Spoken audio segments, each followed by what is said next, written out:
So yung negosyo idea po natin ngayon ay gagawa po tayo ng special cassava cake. Siyempre, ang pangunahing ingredients po natin ay yung atin pong cassava. Bali, ang pinakasukat po nito ay 1 kilot kalahating mahigit sa may balat.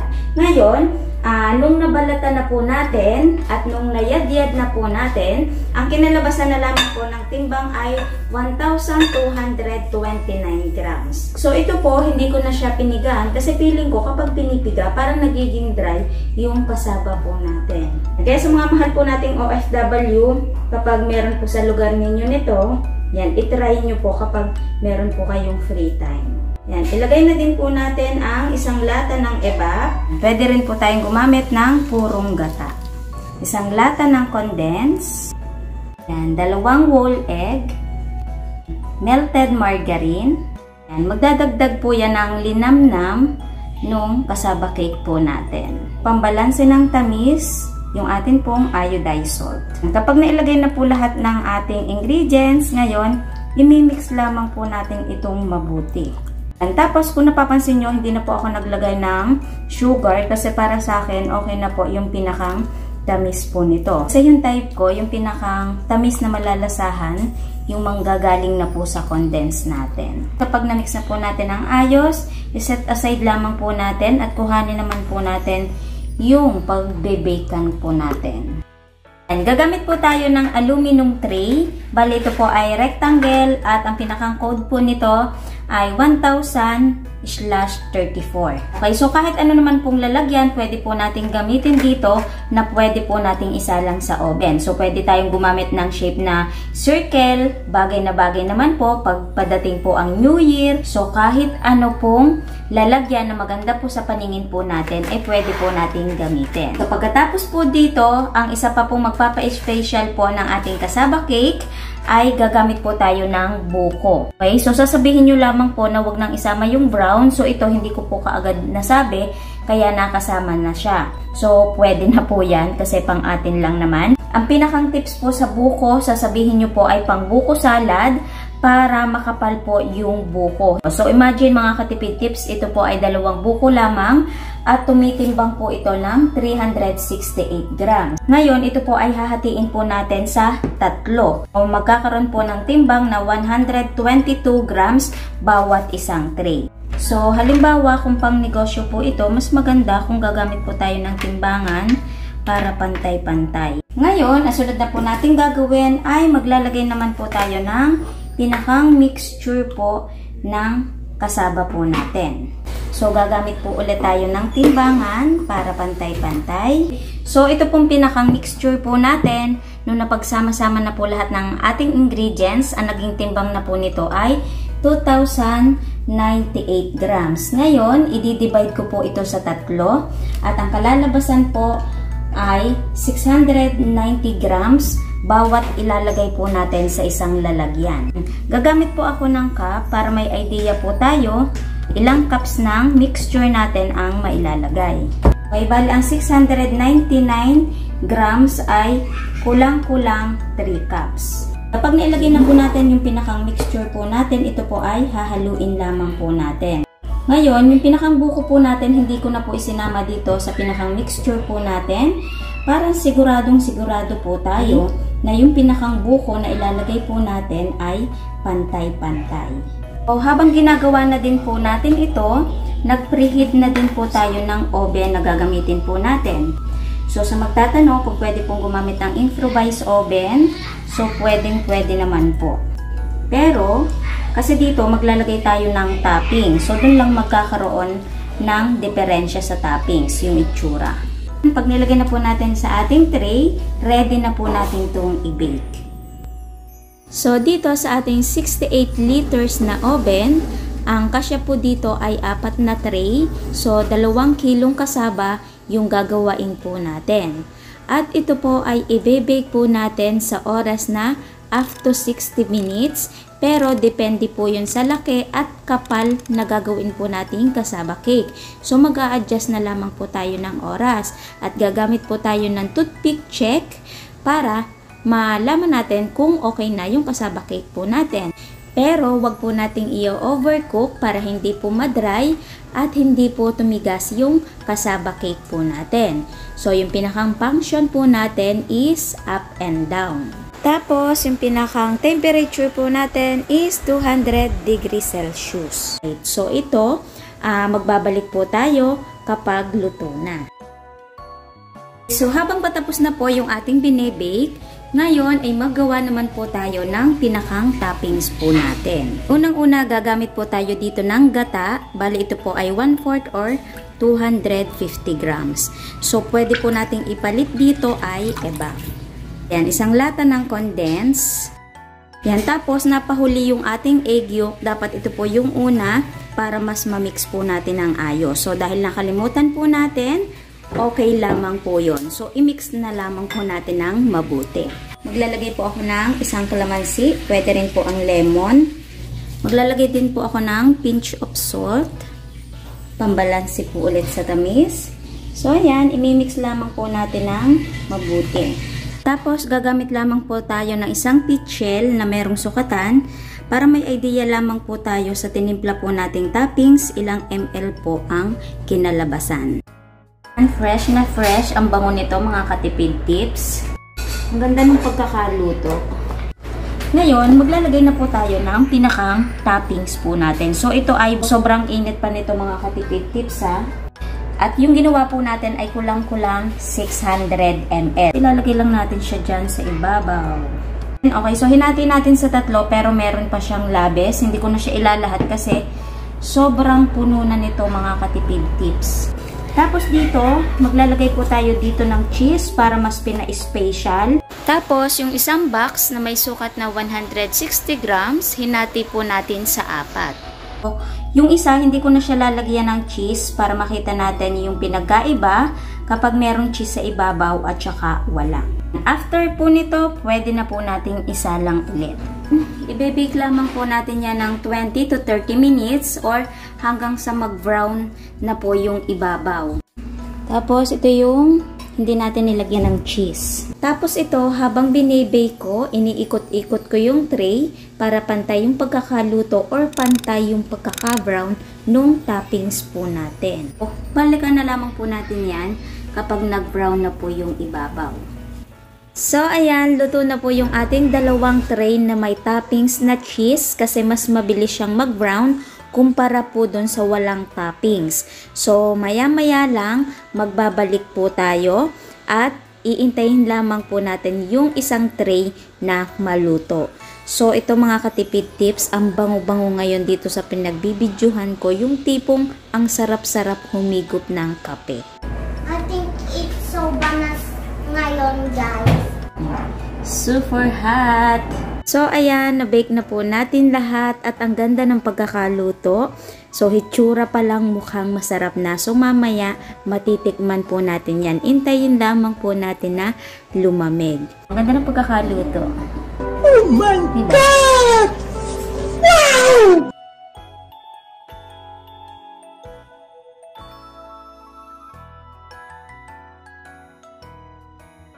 Okay. So, ayan. Palakpak na yan, no? Okay, so ayan, malamig na po yung ating special cassava cake. So, kung mapapansin nyo, yung pinakang ibabaw niya, ang style niya, parang may pagka-leche plan. Ayun yung parang texture ng ibabaw. Tapos, ayan, magandang tingnan din yung may cheese sa ibabaw. Magandang tingnan din naman yung walang cheese sa ibabaw. Ito naman, parang leche plan talaga yung nasa ibabaw niya. Okay? So, diba? Huwag na natin patagalin pa at tikman na po natin. Ibaba ko na kasi malamig na naman pala. Okay? So, mag-i-slice ako dito sa may cheese at saka walang cheese. Okay. Malambot. Ito yung gilid. Tapos, ito may pinagputulan natin. Ay! Oh my God! Yan. Wait lang, maghihinaw lang ako. Ang ganda na itsura mga katipid tips, oh. Parang may leche lang yung ibabaw. So, ito yung may cheese natin. Ang ganda ng itsura. Wow. Amoy pa lang nito mga katipid tips, pero ang sarap-sarap na. Ang ganda ng pagkaka-layer niya. Talagang nakikita yung buko. Tapos makikita mo talaga yung layer ng kasaba at saka ng pinakang toppings natin. Ang sarap nito mga katipid tips. Ito yung walang cheese yung tinitikman ko. Tikman naman na natin yung may cheese. So parehas lang ito ng lasa. Ang pinakaiba lamang yung meron cheese yung kabila. Ang sarap. So, unang-una, yung pinakang tamis po nito, saktong-sakto lamang. At saka, malalasahan talaga natin yung pagka-creamy. Yan. Tapos, yung pinakang kasaba po natin, malambot po yon. Tapos, yung pinakang toppings po natin, ang sarap ng mga katipid tips. Ayun po yung nagpapa-creamy pa dun sa kasaba cake po natin. So, yung walang cheese, masarap din siya. Pero, nung nilagyan na po ng cheese, lalo siyang sumarap. Tapos, yung pinakang buko po natin, bagay na bagay. Kasi hindi talaga tinipid. Parang bawat slice natin talagang merong makakasama. So, overall mga katipid tips, maire-recommend ako po sa inyo to at masarap po yung recipe po natin. So, halimbawa kung naghahanap po kayo ng extra income, ngayon paparating po mga holidays. So, ayan, kapag meron po kayong time, itry nyo na po yung recipe po natin para pagdating po talaga yung Christmas, yung New Year, gamay na po natin yung paggagawa po ng kasaba. So, ito pong kasaba cake natin, pagkaluto, isang araw kahit hindi po natin ilagay sa ref, hindi po siya masisira. So, sa mga susunod na araw, kung gusto po natin tumagal, ilalagay lamang po natin sa ref. Okay? Kasi, masarap din kainin po itong kasaba cake natin kapag malamig.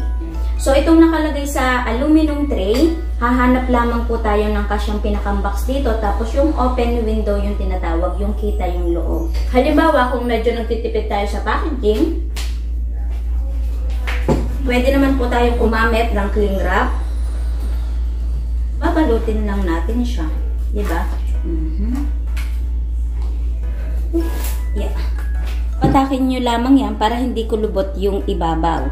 Tapos, lalagyan na lamang po natin yan ng sticker. Yan, pwede na siyang pangbenta. Yan, ngayon, syempre, kung gagawin po natin itong extra income, bibigyan ko naman po kayo ng idea ngayon sa costing po natin. Kung magkano po ang magiging puhunan at kung magkano po ang posibleng bentahan. Okay? Okay, so umpisahan na po natin yung costing po natin sa ating special kasaba cake. Okay, so yung 1 kilo at kalahati ay nagkakahalaga po yun ng 65 pesos at ang 1 kilo po ay 40 pesos. So sa mga taga-Kalamba, sa Mayriles po ako bumili. Isang lata po ng evap, 28 pesos. Isang condensed, 37 pesos. Okay, 2 itlog, small lamang po yun. At isama na din po natin yung asin na inilagay po natin. So, sabihin na lamang po natin na 13 pesos. Yan, yung margarine na ginamit ko, kalahati po yun ng isang buo. Ang brand po ay Bravo.